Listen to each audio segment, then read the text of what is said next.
What is going on, guys? Welcome back. Jimmy Smith, Ryan Moody, our MMA show, UFC 245. The next couple months when the cards are maybe not as stacked, remember this one here, because this is I guess I want to say the biggest one of the year, but at least top five. So for those of you looking at this and wondering why is this video only a couple minutes long, we decided, based on your feedback, to go just a little bit different route this time, maybe through the rest of the year. And then we need your guys' feedback to let you know what works best for you.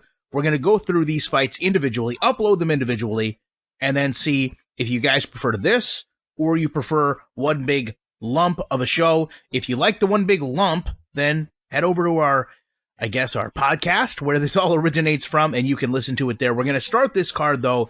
Jimmy, bantamweight division, Petr Yan versus Uriah Faber. It's literally a month away from 2020, and we're talking about Uriah Faber.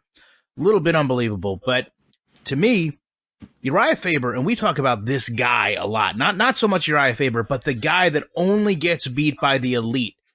When I look at this, I think age is going to factor into this. It might not have factored into the Simone fight back in his hometown, but I have to look at this and wonder if Uriah Faber has composure and trust with his aging skill set. Does he know his aging capacity in the cage, or is he going to overreach? Is he going to leave himself vulnerable? Those are the things that impacted youthful Uriah Faber, and that's where I see this. I trust Petr Yan, his countering, his striking, a lot more than I do Uriah Faber in understanding where they are as fighters, and honestly, I feel like this is going to be a scenario where Petr Yan is going to turn this Cinderella story off. You watched my breakdown, didn't you? No, I didn't. You son. That's exactly what I think, in a sense. When you talk about a guy who was only beat by the elite of the elite, which he was in his prime. Okay, we're talking Mike Thomas Brown, Jose Aldo, Dominic Cruz, Renan Barão, Frankie Edgar. He was never able to kind of get over that hump, meaning he could always beat mid-level guys. He could always beat contenders. He never had a bad night against those guys, but he could never get that fifth gear to really get UFC gold.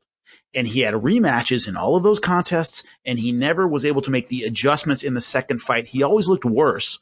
The possible exception of the Mike Thomas Brown fight, he always looked worse in the rematches. He never looked better.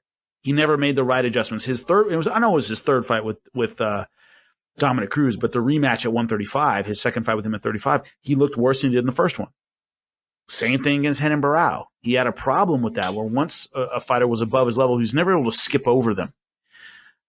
The Ricky Simone fight, I agree with you. I think the hometown crowd kind of lifted him up. He was just coming back, and he had a lot more energy than we expected. And more importantly, he had a lot more energy than Ricky Simone expected. I don't think Ricky Simone expected him to come out like he was shot out of a cannon. And he did, and kind of took him by surprise and clipped him. I think Petr Yan knows what he's up against. I think he's a better counterpuncher. I think he's a more skilled boxer.